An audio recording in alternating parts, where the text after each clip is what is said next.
Again, 28 seconds. Gonna walk directly into DC. The sticky napalm catches two. The Hex will fly out from Jirax. They want this kill on resolution. The decay lifts him on the back. They still need more damage to come in here. They look towards Weeha. 3 sticky napalm charges on him. Not easy to run away with the clap. They're gonna get more, but they need one more attack, and there it is from Mind Control. Against Weeha, and hard to know when the Chen's gonna leave his jungle. And unfortunately for Misery, the 4-minute rune is about to spawn, and Fido looking to secure it with the help of Jirax. Nyx Assassin's going to get the stun in 3 seconds. The rune's going to spawn, so Moon knows. He's already used his first stun. There's a secondary one. Fire Carapace tried to stop it, but Alchemist gets the bounty rune, so it's more than a good value for a top lane. Mind Control surrounded on 3 sides. Fireflies up on the hillside. Resolution's actually burning here. He has to waveform away. Kuro will rotate over, puts down the tombstone with the double decay. Misery's low. Mind Control can keep fighting here. Misery needs more movement speed out of here. You got a decay up in 2 seconds time, and the zombies just kept slowing him down. Another decay with 4 sticky napalm charges. They can keep going on Oracle. They got illusions from Kuro, so diving into the tower is no problemo as Zaska keeps running out. Yes, he uses Fortune's End to get himself out of here, and the Batrider Resolution will get a revenge kill, and they can hold Kuro between the towers. Now he'll have to run down south. Misery, a penitent man, shall he pass? Fortune's End's off cooldown in 1 second time, so that can be prepared, and that will in fact be the kill. Resolution did the initial damage with the waveform. So Team Liquid, it looked like they're going to turn around what was a really good gank, but then they pushed the issue a little too far. Nice play from Sox over there. They could have easily backed off, but they saw the 4 sticky napalm stack and thought that was the time to go. Move's getting ripped apart underneath his own tier 1 tower. Jirax waited that one out. He actually started with the Earth Spike because he wanted to stop the Nyx from getting back in range of his tier 1 tower, so Matubberman could do the damage he wanted to. And Alchemist will get another bounty rune. So we're talking about a very fast Radiance coming out from him. His CS is not phenomenal. Is Jirax baiting this? Puts in a sentry ward, and they're probably expecting the Nyx Assassin to come over. But if you kill the Observer ward, Moo will know. So the sentry ward, like, you draw the line right there. If Moo goes past that, he'll know, and Jirax is just like, okay, it's not going to happen.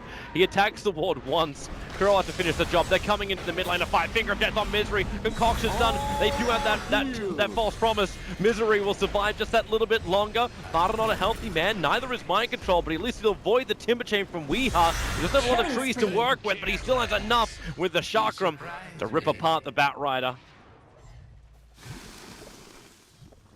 That was a very awkward positioning for Liquid. Well, they wanted to retreat, but they were under Fire Carapace sets up. He was inside the Acid Spray, hence the instant stun onto Farda. And the Tombstone is not enough protection. Very quickly cleaned up by Weeha. Extra gold for him too. It's a little bit close towards the tower. Maybe not the greatest thing in the world. Radiance scanning. Do they know that Moo is here? Moo comes in through the rear. Farda actually turned off his Radiance so he could TP out just in case, and the Impel will work, so BT's on cooldown for Farda. He can't get down to the bot lane, which is exactly where Weeha is going to jump in. Jirax with the adapted strike. The Chakra was almost enough to kill him off. So now DC can attack. Farda can't come home. This is a tier 3 tower guaranteed. Mind Control, try and slow things down. Throwing out the Firefly. And decay as well from Undying, something the DC have to keep in mind, but while Matubberman, Troll trapped up, doesn't feel too comfortable. Alchemist still running down, he's coming through the mid lane at the moment. The Undying Tombstone trying to keep it alive, won't happen however, even with the help of the Soul Rip. Moo's also coming in. What a sneaky maneuver from Moo to secure this T3 and perhaps even lane for them. Yeah, they can just keep going for more. False promise on Weeha. They're protected, being healed up. They can actually send him back if they want to, and then he can just BT back the front lines if he does drop down too low. But Farda out so far, Chemical Rage is wearing off. The Chen has dropped down, they get the drag back thanks to Lasso. Weeha will go down, but Tummelman gets himself a double kill. They're moving for more, they're moving for Moo. If they can reach him, up the hill and far away. Away from the Liquid lineup. They repel the invaders of DC. They hold their bottom racks. And Weeha will just walk it off. All support's coming in with Matubberman.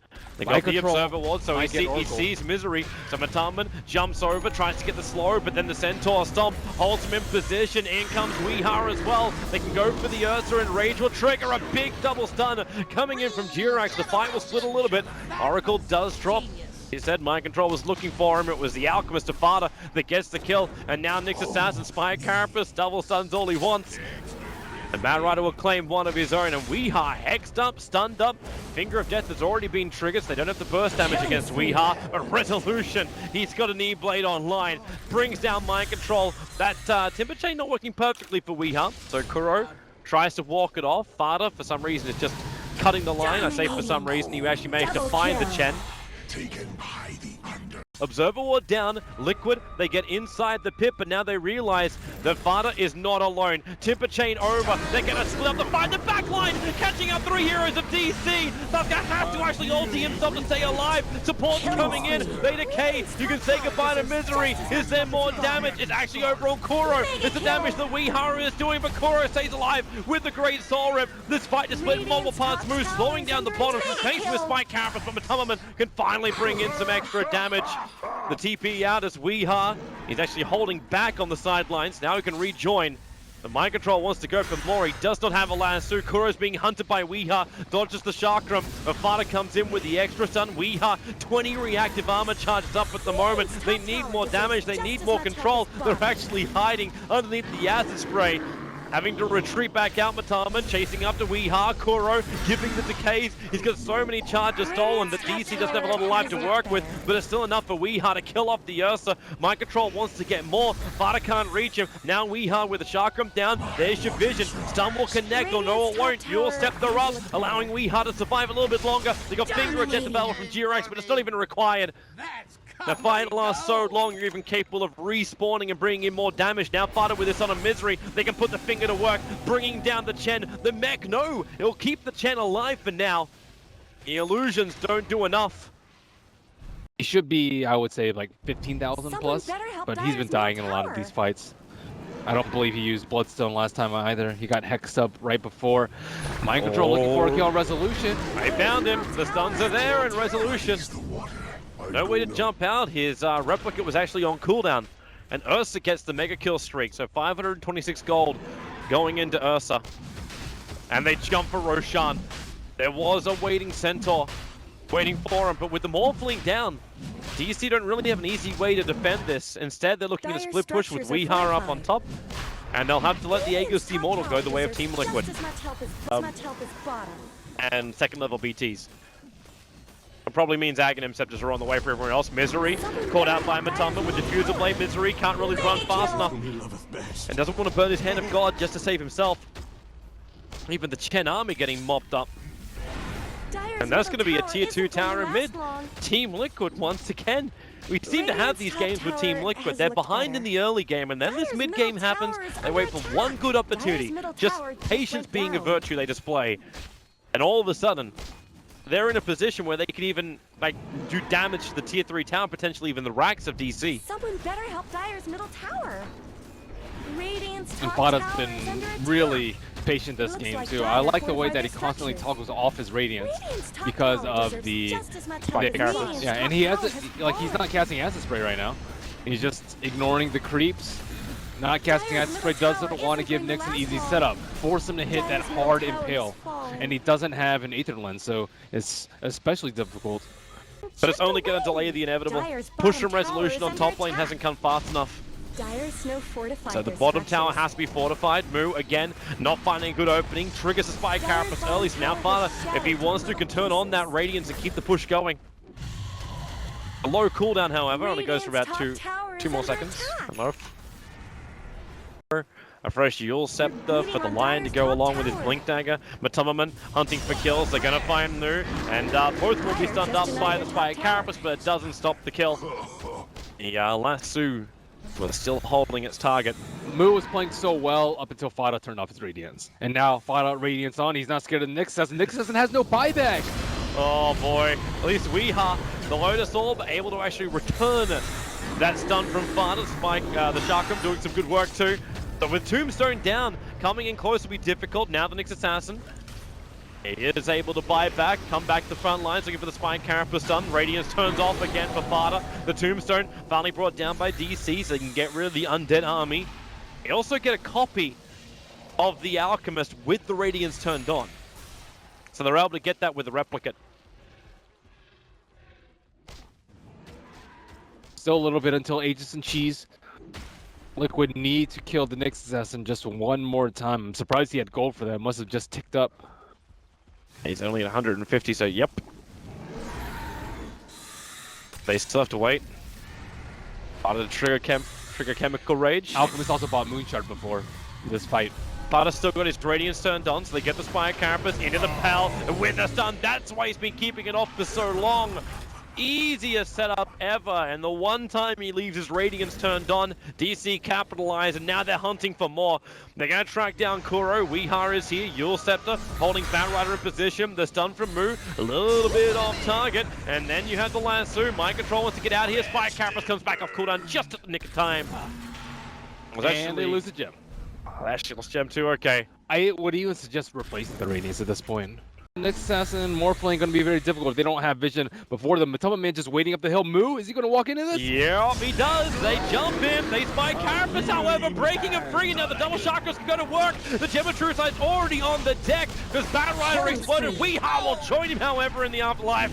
Perfect finger of death, and now it is going to work over to the Oracle. In the trees, they can go into the base as well. Look for a Raxing time. Remember, Spy Carapace will be available, but that's only if the Nyx Assassin can remain alive. Misery, move! Element just gets a triple kill. Screw Bada. That Ursa's doing the work. But you got pressure being applied in the bottom lane by Resolution, and Liquid will be falling back. Resolution TP's back to the mid lane. They're giving a lot of respect to what that Morphling could have done to them. Early, Spy Carapace already there. Fada stunned up number one. Look at the E-Blade pop. Fada gets ripped apart. They're trying to keep him alive with the Sora, and a huge triple stun from Jirax. It's still not enough. You've got Liquid in very deep underneath the tier 4 towers. They get through the Oracle, but now Weeha, he has to buy back so he can go to work again. Morphling, Resolution, still untouched throughout in this fight. Can they please kill that Tombstone as well? That's a good, nice thing to do, as Weeha, he can't reach the two retreating Team Liquid players. Or maybe he can.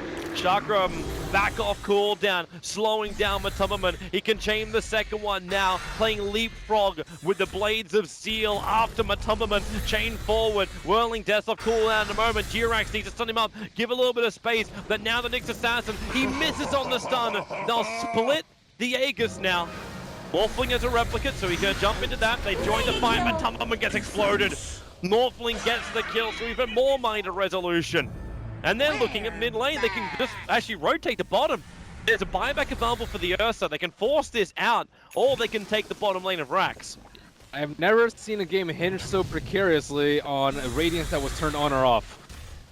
But honestly, that is what has made this game go this far. Two deaths, two very crucial deaths on the Alchemist, simply because he had his Radiance on. And he was so vigilant about it. In the maybe 20 to 35 minutes into the game. He threw the acid spray down. I think that's actually what triggered the Spy Carapace to start with. He had it on top of the rack. Either or, it would have. Yeah, I think if you preemptively beat KB, it's fine, but he just was like the double stun Resolution, and Weeha caught again. Another Tombstone fight. Weeha, he's got the false promise to keep him alive and chain himself away with the chakrams, making it difficult for Liquid to keep this chase going, but it will be enough. Weeha, he will survive. But Morphling is down, so is the Oracle. Buybacks are available for both. Right now, everything seems to center around the team fight to win. Resolution, he's out a long way. Jirax can be glimmer caped in. He'll use the Lincolns to trigger the Yules to trigger the Lincoln Spear, and then the jump forward. Resolution can't get out to his replicate, or can he? The Aegis Immortal will trigger. He'll come back to life in a moment, but the rest of DC has now arrived. The E-Blade pop used over on Kuro. Kuro still holding onto the cheese, going to trigger that one as well. The BKBs off from Weeha and Matoma. They're looking for the fight. Resolution doesn't have his BKB. It's flying out in the Kuro at the moment, but in comes Mu. The BKB's wearing off for Alchemist, and the double stun, perfect. Kuro's gonna drop, they waveform forward. The Spy Carapace caught by Jirax and Bada on the back lines. Now is DC aggressively pushing forward. They're looking for Matoma. The Glimmer Cape will allow him to back out as they fight back in range of the Tombstone. The Sharkrams fly forward. Matoma, he's actually gonna try and TP out right in front of DC and drop. No buyback available for the Ursa.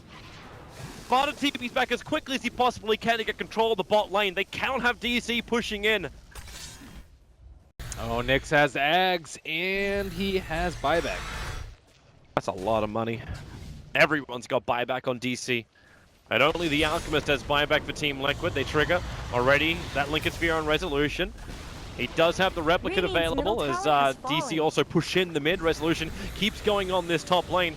I don't just want to commit to him just yet. Kuro Radiant's top can start tower stealing a has little bit of the fallen. life as Resolution. He just dives in, finds the first kill. Mind control, he'll Radiant's drag back middle Sasuke, so there's no Oracle save, but Resolution is just so big. Double He's kill. beating the crap out of Kuro. He'll Radiant's focus middle now onto the barracks ranks. have 3 fallen. heroes still down for Liquid. The Radiant's BKB is top worn off barracks from Fada, so he has to be careful with the Radiant's Nyx top Assassin on the barracks have field. fallen. Walk into that acid spray, get an extra stun if he's not careful. Radiant's But the top melee structures are ranks is fortified. gone. Megas. DC have almost Radiant's claimed top them. barracks are Resolution over. still alive for the moment. Pushed out, but Radiant's top Tummerman barracks jumps are out. fallen. Will it be enough damage? He rips through him. That E-Blade self, it wasn't enough. Not with the Fuser Blade. He took it off quickly. And now Morphling is down. Buyback is available. They want to try and finish this now, DC. Especially with the bash into Weeha. But Tummerman, he needs to find more. The Lotus Orb won't protect him from anything. In fact, he may even have enough for Olazu. 10 mana away. Or he can just have huge amounts of damage from the Ursa. One melee rack survives in the mid lane is the only reason why DC does not have Megas right now. Point in time. Dire you scared. They know that Microtrol's sitting behind them. They are smoked up. There's your jump in, Blink Lasso, Sasuke, the Spy Carapace again doing serious work from Nyx Assassin. The Lotus Orb let him break free and Misery will send him back to base. 6 seconds until you have the Timbersaw up at least 13, and they're going for it. They're actually going after the tier 4 tower. Spy Carapace from Moo, again setting up Fada, thanks to that Radiance being turned on. Lotus to protect the Batalman, chasing up after Misery. Misery, he can't survive, the buyback's available. Now Morphling, Resolution back to the world of the living. He needs to do some work here, but Batalman is fairly low, and that's a good target for the E-Blade. They can see him underneath the towers with the adaptive strike in the waveform forward. But Batalman, he's still up, but Resolution focused on Jirak. They're gonna be out-grabbed too, and the B team back in again. Liquid want to finish this game if they possibly can, but DC holds strong, another triple stun available. But Tummerman breaks free with the BKB, enrages up, he's just being kited. Moo burrowed up, he's looking for another stun. He'll get it on Fada. Concoction is brewing, but then Fada, he'll dodge it underneath the tier 4s, but Fada losing too much life too quickly. They have enough. Waveform up. Resolution's doing the deeps. He can keep going as the shark drops. Both of them on the Tummerman and Koro. You lose the Morphling. The buyback's available. That's the reason why they waited so long, so they can have 2 Morphlings in this fight. Kuro's in trouble too. He will drop it. GG! Liquid will call it just shy of the hour mark. They have no more heroes to defend with. They knew the game was DC's, and they take it. Game number 1 of this 2-game series. Could have gone anywhere at the end there. MVP Radiance. Whew. It's a question mark. Did the item hurt them more than it helped them? MVP Nyx Assassin. MVP Nyx Assassin. I don't even think Moo played like particularly well that game. Hey, how well do you have to play to stand inside a Radiance radius?